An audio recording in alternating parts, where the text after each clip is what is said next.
ಇನ್ನು ರಾಜಧಾನಿ ಬೆಂಗಳೂರಿನ ಯಾವ ಭಾಗದಲ್ಲೂ ಕೂಡ ಆಟೋಗಳಿಗೆ ಗ್ಯಾಸ್ ಸಿಗ್ತಾನೆ ಇಲ್ಲ. ಇದರಿಂದ ಕ್ಷಣ ಕ್ಷಣಕ್ಕೂ ಆಟೋ ಚಾಲಕರ ಬದುಕು ಬಿಗಡಾಯಿಸ್ತಾ ಇದೆ. ಆಟೋ ಗ್ಯಾಸ್ ಸಮಸ್ಯೆ ವಿಪರೀತವಾಗ್ಬಿಟ್ಟಿದೆ. ರಾಜಧಾನಿಯಲ್ಲಿ ನಗರದಲ್ಲಿ ಸಾಲು ಸಾಲು ಗ್ಯಾಸ್ ಸ್ಟೇಷನ್ಗಳು ಅಂದರೆ ಬಂಕ್ಗಳು ಬಂದಾಗಿದ್ದಾವೆ. ಒಂದು ಕಡೆ ಗ್ಯಾಸ್ ಬಂಕ್ಗಳು ಬಂದಾಗಿದ್ರೆ ಮಗದೊಂದು ಕಡೆಯಲ್ಲಿ ಓಪನ್ ಆಗಿರುವಂತಹ ಗ್ಯಾಸ್ ಬಂಕ್ಗಳಲ್ಲಿ ಗ್ಯಾಸ್ ಇಲ್ಲ. ಗ್ಯಾಸ್ ಇದ್ರೂ ಕೂಡ ಲಿಮಿಟೆಡ್ ಸ್ಟಾಕ್ ಇದ್ರೂ ಕೂಡ 1 ಲೀಟರ್ಗೆ ಎರ್ರಾಬಿರಿ ರೇಟ್. ಸೊ ಎಲ್ಲ ಪರಿಸ್ಥಿತಿಯಿಂದ ಆಟೋ ಚಾಲಕರು ಕಂಗಾಲಾಗಿದ್ದಾರೆ. ರಾತ್ರಿ ಹಗಲು ಅಂದೇ ಬಂಕ್ಗಳ ಮುಂದೆ ಕಿಲೋಮೀಟರ್ ಗಟ್ಟಲೆ ಕ್ಯೂ ನಿಂತು ಕಾಯ್ತಾ ಇದ್ದಾರೆ. ಒಂದು ಕಡೆ ಗ್ಯಾಸ್ ಇಲ್ಲ, ದುಡಿಮೆ ಇಲ್ಲ, ನಮ್ಮಗೋಳನ್ನ ಕೇಳೋರು ಯಾರು ಅನ್ನುವಂಥ ದೊಡ್ಡ ನೋವಿನಲ್ಲಿ ಈಗ ಆಟೋ ಚಾಲಕರು ಸಿಕ್ಕಾಕೊಂಡಿದ್ದಾರೆ. ಖಾಲಿ ಜೇಬು, ಖಾಲಿ ಹೊಟ್ಟೆ, ಆಟೋ ಕೂಡ ಅಂದರೆ ಆಟೋ ಫ್ಯೂಯಲ್ ಟ್ಯಾಂಕ್ ಕೂಡ ಖಾಲಿ. ನಾವು ಏನು ಮಾಡಬೇಕು ಅನ್ನುವಂಥದ್ದು ಅವರ ಒಂದು ಪ್ರಶ್ನೆ.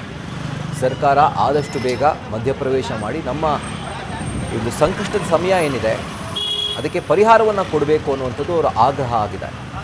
ಸೊ ಮಧ್ಯಪ್ರಾಚ್ಯ ಯುದ್ಧದ ಎಫೆಕ್ಟ್ ಈಗ ಬೆಂಗಳೂರಿನ ಆಟೋ ಚಾಲಕರ ಜೀವನಕ್ಕೂ ಕೂಡ ತಟ್ಟಿರುವಂಥದ್ದು. ಇಷ್ಟು ದಿನಗಳ ಕಾಲ LPG ಸಿಲಿಂಡರ್ ಆಯಿತು, ಪೆಟ್ರೋಲ್ ಆಯಿತು, ಈಗ LPG ಗ್ಯಾಸ್ನ ಒಂದು ಸಮಸ್ಯೆ. ಇದನ್ನೇ ನಂಬಿಕೊಂಡು ಜೀವನ ಸಾಗಿಸ್ತಾ ಇದ್ದಂಥ ಆಟೋ ಚಾಲಕರ ಬದುಕು ಈಗ ಬೀದಿಗೆ ಬಿದ್ದಿದೆ, ಲಿಟ್ರಲಿ. ಏಕೆಂದರೆ ಪೆಟ್ರೋಲ್ ಬಂಕ್ನ ಮುಂದೆ ಯಾವ ರೀತಿಯಾಗಿ ನಾವು ಇಷ್ಟು ದಿನಗಳ ಕಾಲ ಪೆಟ್ರೋಲ್ಗಾಗಿ ಕಾಯ್ತಾ ಇದ್ವೋ, ಈಗ ಗ್ಯಾಸ್ ಬಂಕ್ಗಳ ಮುಂದೆ ಆಟೋ ಚಾಲಕರು ಆ ಬಂಕ್ನ ಹೊರಗಡೆ ಸಾಲುಗಟ್ಟಿ ಹಗಲು ರಾತ್ರಿ ಅನ್ನದೇ ಕ್ಯೂ ನಿಂತ್ಕೊಳ್ಬೇಕಾದಂಥ ಒಂದು ದುಸ್ಥಿತಿ ಇದೆ. ಈಗ ಬೆಂಗಳೂರಿನ ವಿವಿಧ ಭಾಗದ ಚಿತ್ರಣವನ್ನು ಗಮನಿಸ್ತಾ ಇದ್ದೀರಿ. ಮತ್ತಿಕೆರೆ, ಬಾಣಸವಾಡಿ, ಮೈಸೂರು ರೋಡ್, ನವರಂಗ್, ಕೋಣನಕುಂಟೆ, ಕೊತ್ತನೂರು, ಇದರ ಜೊತೆಗೆ ಇನ್ನೂ ಒಂದಷ್ಟು ಏರಿಯಾಗಳನ್ನು ಸೇರಿಸ್ಕೊಳ್ಬೋದು. ಎಲ್ಲ ಭಾಗದಲ್ಲೂ ಕೂಡ ಇಂಥದ್ದೇ ಪರಿಸ್ಥಿತಿ. ಲಿಟ್ರಲಿ ಒಂದು ಗ್ಯಾಸ್ ಬಂಕ್ ಇದ್ದರೆ ಅದರ ಹೊರಗಡೆ ಈ ರೀತಿಯಾದಂಥ ಆಟೋಗಳ ಸಾಲು ನಿಮಗೆ ಕಾಣಿಸುತ್ತೆ. ತಕ್ಷಣಕ್ಕೆ ನೋಡಿಬಿಟ್ರೆ ಯಾವುದೋ ಆಟೋ ಸ್ಟ್ಯಾಂಡ್ ಅಂದ್ಕೊಳ್ಬೇಕು. ಅದು ಗ್ಯಾಸ್ ಇಲ್ಲದೆ ಆಟೋ ಸ್ಟ್ಯಾಂಡ್ ಆಗಿರುವಂಥದ್ದು. ಗ್ಯಾಸೇ ಇಲ್ಲದೆ ನಿಂತಲ್ಲೇ ನಿಂತಿರುವಂಥ ಆಟೋಗಳನ್ನು ನೀವು ಸಾಮಾನ್ಯವಾಗಿ ಈಗ ಗಮನಿಸ್ಬೋದು ಬೆಂಗಳೂರಿನ ಗ್ಯಾಸ್ ಬಂಕ್ಗಳ ಮುಂದೆ. ಸೊ ಈ ಒಂದು ಚಿತ್ರಣ ಆಟೋ ಚಾಲಕರ ದುಸ್ಥಿತಿಯನ್ನು ವಿವರಿಸುತ್ತೆ. ಯಾವ ರೀತಿಯಾದಂಥ ಒಂದು ದೊಡ್ಡ ಸಂಕಷ್ಟದಲ್ಲಿ ಅವರು ಸಿಕ್ಕಾಕೊಂಡಿದ್ದಾರೆ ಅನ್ನೋದನ್ನು ಈ ಒಂದು ವಿಜುವಲ್ಸೇ ವಿವರಿಸ್ತಾ ಇದೆ. 6 ದೃಶ್ಯಗಳು, ಕೇವಲ 6 ದೃಶ್ಯಗಳಷ್ಟೇ ಅಲ್ಲ, ನೂರಾರು ಕಷ್ಟ, ನೋವು ಎಲ್ಲವೂ ಕೂಡ ಇದ್ದಾವೆ. ಆ್ಯಂಡ್ ಕೇವಲ ಈ ಭಾಗದಲ್ಲಿ ಅಷ್ಟೇ ಅಲ್ಲ, ಬೇರೆ ಎಲ್ಲ ಭಾಗದಲ್ಲೂ ಕೂಡ. ಇನ್ಫ್ಯಾಕ್ಟ್ ರಾಜಧಾನಿ ಅಲ್ಲದೆ ರಾಜ್ಯದ ಹಲವು ಜಿಲ್ಲೆಗಳ ಪರಿಸ್ಥಿತಿ ಕೂಡ ಇದಕ್ಕಿಂತ ಏನು ಭಿನ್ನವಾಗಿಲ್ಲ. ಸೊ ಇದ್ರ ಕುರಿತಾಗಿ ಡೀಟೇಲ್ಸನ್ನು ಕೊಡ್ತಾ ಹೋಗ್ತಾರೆ ನಮ್ಮ ಕರೆಸ್ಪಾಂಡೆಂಟ್ ಚಂದನಾ ಶೆಟ್ಟಿ. ಈಗ ಲೈವ್ನಲ್ಲಿ ಜಾಯ್ನ್ ಆಗ್ತಾ ಇದ್ದಾರೆ. ಚಂದನಾ, ಈಗ ಒಂದು ಕಡೆ ನವರಂಗ್ ಗ್ಯಾಸ್ ಬಂಕ್ನಲ್ಲಿ ಪೊಲೀಸರನ್ನ ನಿಯೋಜನೆ ಮಾಡಿ ಆಟೋಗಳಿಗೆ ಗ್ಯಾಸನ್ನು ತುಂಬಿಸಬೇಕಾದಂಥ ಒಂದು ದುಸ್ಥಿತಿ, ಅಂದರೆ ಆ ಮಟ್ಟಿಗೆ ತಲುಪಿದೆ. ವಿಪರೀತವಾದಂತಹ ಸಮಸ್ಯೆ ಕಾಡ್ತಾ ಇರುವಂಥದ್ದು. ಅದರ ಜೊತೆಗೆ ಈಗಿರುವಂಥ ಒಂದು ಗ್ರೌಂಡ್ ರಿಪೋರ್ಟ್ನ ಕೊಡೋ ಹಾಗಿದ್ರೆ ಚಂದನಾ. ರಾಹುಲ್, ಸಿಲಿಕಾನ್ ಸಿಟಿಯಲ್ಲಿ ಆಟೋ ಚಾಲಕರಿಗೆ ವಿಪರೀತ ಸಂಕಷ್ಟ ಆಗ್ತಾ ಇದೆ. LPG ಅಭಾವ ವಿಪರೀತ ಪ್ರಮಾಣದಲ್ಲಿದೆ ಅಂತಾನೆ ಹೇಳ್ಬೋದು. ವಾಸ್ತವವನ್ನ ವಿವರಿಸೋದಾದ್ರೆ ಕೆಲವೊಂದಿಷ್ಟು ಬಂಕ್ಗಳಲ್ಲಿ, ಅಂದ್ರೆ 5 ಬಂಕ್ಗಳಲ್ಲಿ ಕೇವಲ 1 ಬಂಕ್ನಲ್ಲಿ ಮಾತ್ರ LPG ಸಿಗ್ತಾ ಇದೆ, ಅದು ಕೂಡ ವಿಪರೀತ ರೇಟ್ನಲ್ಲಿ. ಅಂದ್ರೆ ಇನ್ನ 4 ಬಂಕ್ಗಳು ಕ್ಲೋಸ್ ಆಗಿದೆ. ಆ ತರ ಸಿಚುಯೇಷನ್ ನಿರ್ಮಾಣ ಆಗಿರೋದು. ಸದ್ಯ ನಾನೀಗ ಶೇಷಾದ್ರಿಪುರಂನಲ್ಲಿರುವಂತಹ ಒಂದು LPG ಗ್ಯಾಸ್ ಬಂಕ್ ನಲ್ಲಿ ಇದ್ದೀನಿ. ನೀವು ನೋಡ್ತಾ ಇರ್ಬೋದು, ಅಂದ್ರೆ ಒಂದು ಪಂಪ್ ಇದೆ, ಗ್ಯಾಸ್ ಪಂಪ್ ಅಂತ ಹೇಳ್ತಾರೆ ಅದನ್ನ, ಅದಿದೆ. ಇನ್ನೊಂದು ಭಾಗದಲ್ಲಿ ನೋಡಿದ್ರೆ ಗ್ಯಾಸ್ ಪಂಪ್ನೇ ತೆಗೆದು ಬಿಟ್ಟಿದ್ದಾರೆ ಬಂಕ್ ಸಿಬ್ಬಂದಿ. ಕಾರಣ ಕೇಳಿದ್ರೆ ಆಟೋ ಚಾಲಕರು ಬರ್ತಾರೆ, ಅಂದ್ರೆ LPG ಇದೆಯಾ ಅಂತ ಪದೇ ಪದೇ ಕೇಳ್ತಾರೆ, ನಮ್ಗೆ ಉತ್ತರ ಕೊಡೋದಕ್ಕಾಗಲ್ಲ.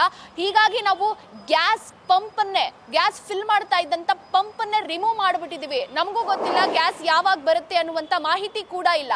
ಹೀಗಾಗಿ ಸ್ಟಾಕ್ ಇಲ್ಲ, ಸ್ಟಾಕ್ ಬರೋವರೆಗೂ ಕೂಡ ಇಲ್ಲಿ ಗ್ಯಾಸ್ ಪಂಪ್ ಅನ್ನ ಹಾಕಲ್ಲ ಅನ್ನುವಂತ ನಿರ್ಧಾರಕ್ಕೆ ಬಂಕ್ ಮಾಲೀಕರು ಬಂದಿರುವಂತದ್ದು. ಅಂದ್ರೆ ಅನೇಕ ಆಟೋ ಚಾಲಕರು ಕೂಡ ಬಂಕ್ ಬಳಿ ಬಂದು ಗ್ಯಾಸ್ಗಾಗಿ ಅಂದ್ರೆ ಪರಿತಪಿಸ್ತಾ ಇರುವಂತದ್ದು. ನಾನು ಆಟೋ ಚಾಲಕರನ್ನೇ ಮಾತನಾಡಿಸ್ತಾ ಹೋಗ್ತೀನಿ. ಇವ್ರು ಬಂದ್ರು ಅಂದ್ರೆ ಗ್ಯಾಸ್ ಸಿಗುತ್ತಾ ಅನ್ನುವಂತ ಒಂದು ಅಂದ್ರೆ ಎಕ್ಸ್ಪೆಕ್ಟೇಷನ್ ಇಟ್ಕೊಂಡು ಬಂದ್ರು, ಆದ್ರೆ ಬಂಕ್ ಕ್ಲೋಸ್ ಆಗಿದೆ. ಸರ್, ಎಷ್ಟು ದಿನದಿಂದ ಈ ಸಮಸ್ಯೆ ಆಗ್ತಾ ಇದೆ? ಗ್ಯಾಸ್ ಇಲ್ಲ, ಒಂದು ವಾರದ ಮೇಲೆ ಆಯ್ತು ಮೇಡಮ್. ಇದು ಈ ತರ ಆಗಿ ಇದು ಪ್ರಾಬ್ಲಮ್ ಮೇಲೆ ಪ್ರಾಬ್ಲಮ್ ಆಯ್ತಾ ಕೂತದೆ. ಅವರು ಬೆಳಿಗ್ಗೆ 6 ಗಂಟೆಗೆ ಹಾಕ್ತಾರೆ, ಅರ್ಧ ಗಂಟೆ 1 ಗಂಟೆ ಹಾಕ್ತಾರೆ, ಮುಗೀತು. ಇನ್ನಾಮೇಕೆ ಇನ್ನು ಇಷ್ಟು ರೈಟು ಅವ್ರು ಹೇಳ್ದಷ್ಟೇ ರೈಟ್ ನಾವು ಕೊಡಬೇಕು. ಅದ್ರ ರೀತಿ ಆಗದೆ ಪ್ಯಾಸೆಂಜರ್ ತಕ್ಕ ಹೋಗಿ 10 ರೂಪಾಯಿ ಕೊಡಿ, 5 ರೂಪಾಯಿ ಕೊಡಿ ಅಂದರು ಯಾರೂ ಕೊಡಲ್ಲ, 1 ರೂಪಾಯಿನೂ ಸಹ ಕೊಡಲ್ಲ. ಹಂಗಾಗಿದೆ ನಮ್ಮ ಪರಿಸ್ಥಿತಿ, ಯಾರನ್ನು ಕೇಳೋಕ್ಕಾಯ್ತಲ್ಲ. ಸಮಸ್ಯೆ ಆಗೋದಕ್ಕಿಂತ ಮುಂಚೆ ನೀವು ಮನೆಗೆ ಎಷ್ಟು ದುಡ್ಡು ತಗೊಂಡೋಗ್ತಾ ಇದ್ರಿ? ದುಡಿಮೆ ಎಷ್ಟಾಗ್ತೈತಿ, ಈಗ ಎಷ್ಟಾಗ್ತಾ ಇದೆ? 1,000 ರೂಪಾಯಿ ದುಡಿದ್ರೆ ಒಂದು 300 ರೂಪಾಯಿ ಗ್ಯಾಸ್ ಹಾಕ್ಸ್ಬಿಟ್ಟು ಒಂದು 700 ರೂಪಾಯಿ ತೊಗೊಂಡೋಗ್ತಿದ್ದೋ. ಒಂದೊಂದು ಟೈಮ್ ಅದು ಇರಲ್ಲ. ಹಂಗಿದ್ದಾಗ ಏನು ಮಾಡೋಕ್ಕಾಗಲ್ಲ ಮೇಡಮ್, ಇವ್ರಿಗೆ ಯಾರಿಗೂ ಹೇಳೋಕ್ಕಾಗಲ್ಲ. ಸರ್, ಇವಾಗ ಜೀವನ ಹೆಂಗೆ? ಈಗ LPGಗೆ ಬೇರೆ ಆಲ್ಟರ್ನೇಟ್ ಆಪ್ಷನ್ ಇಲ್ಲ. ಪೆಟ್ರೋಲ್ ಹಾಕ್ಸ್ಕೊಂಡು ಓಡಿಸಿದ್ರೆ ವರ್ಕೌಟ್ ಆಗಲ್ಲ, LPGನೇ ಹಾಕಿಸ್ಬೇಕು. ಪೆಟ್ರೋಲ್ ಹಾಕ್ಸಿದ್ರೆ 1 ಲೀಟ್ರ್ ಪೆಟ್ರೋಲ್ ಹಾಕ್ಸಿದ್ರೆ 2 ಕಿಲೋಮೀಟ್ರ್ 3 ಕಿಲೋಮೀಟ್ರ್ ಅಷ್ಟೇ ಸರ್ ಬರೋದು. ಇನ್ನು ಮೇಲೆ ಬರೋಕ್ಕೆ ಹೋಗಲ್ಲ, ಅದು ಅಷ್ಟೇ. ಅದು ಸರ್ಕಾರಕ್ಕೆ ಏನು ಹೇಳ್ತೀರಾ? ಏನು ಹೇಳೋದು ಮೇಡಮ್, ಎಲ್ಲ ಕಣ್ಣು ಮುಚ್ಕೊಂಡು ಕೂತವ್ರೆ, ನಾವೇನು ಹೇಳೋಕ್ಕಾಗಲ್ಲ ಮೇಡಮ್. ಯಾರೂ ಸರ್ಕಾರದಲ್ಲಿರೋರು ಯಾರೂ ಸಿದ್ದರಾಮಯ್ಯ ಆಗಲಿ ಇಲ್ಲ ಮೋದಿ ಸಾಹೇಬ್ರಾಗಲಿ ಯಾರೂ ಬರಲ್ಲ. ನಮ್ಮ ಕಷ್ಟ ನಾವೇ ಅರ್ಥ ಮಾಡ್ಕೋಬೇಕು ಅಷ್ಟೇ, ಇನ್ನೇನು ಮಾಡೋಕ್ಕಾಗಲ್ಲ. ಮತ್ತು ಇವಾಗ ದುಡಿದ್ರೆ ಜೀವನ ನಡೆಸಬೇಕು. ಇವಾಗ ಹೆಂಗೆ ಸರ್ ಇದು ಸಿಚುಯೇಷನ್? ಏನು ಮಾಡೋದು? ಹಿಂಗೆ ಆದರೆ ಏನು ಮುಂದೆ ಪರಿಸ್ಥಿತಿ ಹೇಗೆ? ಪರಿಸ್ಥಿತಿ ಏನು ಮಾಡೋಂಗಿಲ್ಲ, ಮನೆ ತವೇ ನಿಲ್ಸ್ಕೊಂಡು ಆಟೋ ಓಡಿಸ್ಕೊಂಡು ಅದರ ಕೂಲಿ ಕೆಲಸಕ್ಕೆ ಹೋಗ್ಬೇಕಷ್ಟೆ, ಏನು ಮಾಡೋಕ್ಕಾಗಲ್ಲ. ರಾಹುಲ್, ಇದು ಆಟೋ ಚಾಲಕರು ಹೇಳ್ತಾ ಇರುವಂಥ ಮಾತು. ಅಂದರೆ ಅವ್ರ ಕಣ್ಣಲ್ಲೇ ನೀವು ಆ ಬೇಜಾರನ್ನು ನೋಡ್ಬೋದು. ಎಷ್ಟು ಫ್ರಸ್ಟ್ರೇಷನ್ನು, ಕೋಪ, ಬೇಸರ ಎಲ್ಲ ಕೂಡ ಇದೆ. ಆಟೋ ಗ್ಯಾಸ್ ಸಿಗ್ತಾ ಇಲ್ಲ, ಸಿಕ್ಕಿದ್ರೂ ರೇಟ್ ಕೂಡ ಜಾಸ್ತಿ. ಅಂದರೆ ಆಲ್ಮೋಸ್ಟ್ ಡಬಲ್ ಆಗಿಬಿಟ್ಟಿದೆ. 105 ರೂಪಾಯಿ ಆಗಿದೆ. ನಿನ್ನೆವರೆಗೂ 90 ರೂಪಾಯಿ ಇತ್ತು, ಇವಾಗ 105 ರೂಪಾಯಿ ಅಂದರೆ ಡಬಲ್ ಆಯಿತು. ಅವ್ರ ಮನೆಗೆ ತೊಗೊಂಡೋಗ್ಬೇಕಾ ಅಥವಾ ಆಟೋ ಬಾಡಿಗೆ ಕಟ್ಟಬೇಕಾ, ಮಕ್ಕಳು ಫೀಸ್ ಕಟ್ಟಬೇಕಾ? ಆಟೋ ಗ್ಯಾಸ್ ಕೂಡ ಸಿಗ್ತಾ ಇಲ್ಲ. ಸಿಕ್ಕಿದ್ರೂ ಕೂಡ ಮಧ್ಯಾಹ್ನ 12 ಗಂಟೆ 1 ಗಂಟೆವರೆಗೂ ಕೂಡ ಬಂಕ್ನಲ್ಲೇ ಅವ್ರ ಕಾಲ ಕಳಿಬೇಕಾದಂಥ ಸಿಚುಯೇಷನ್. ಎಷ್ಟೋ ಆಟೋ ಚಾಲಕರು ಮನೆಗೆ ಕೂಡ ಹೋಗೋಕ್ಕಾಗ್ತಾ ಇಲ್ಲ, ಯಾಕಂದರೆ ಆಟೋನ ಬಂಕ್ನಲ್ಲೇ ನಿಲ್ಲಿಸ್ಕೊಂಡು ಅಂದರೆ ವೆಯ್ಟ್ ಮಾಡಿ ಗ್ಯಾಸ್ ತುಂಬಿಸ್ಕೊಳ್ಳುವಂಥ ಸಿಚುಯೇಷನ್ ಬೆಂಗಳೂರಿನ ದಶ ದಿಕ್ಕಲ್ಲೂ ನಿರ್ಮಾಣ ಆಗಿದೆ ಅಂತಲೇ ಹೇಳ್ಬೋದು.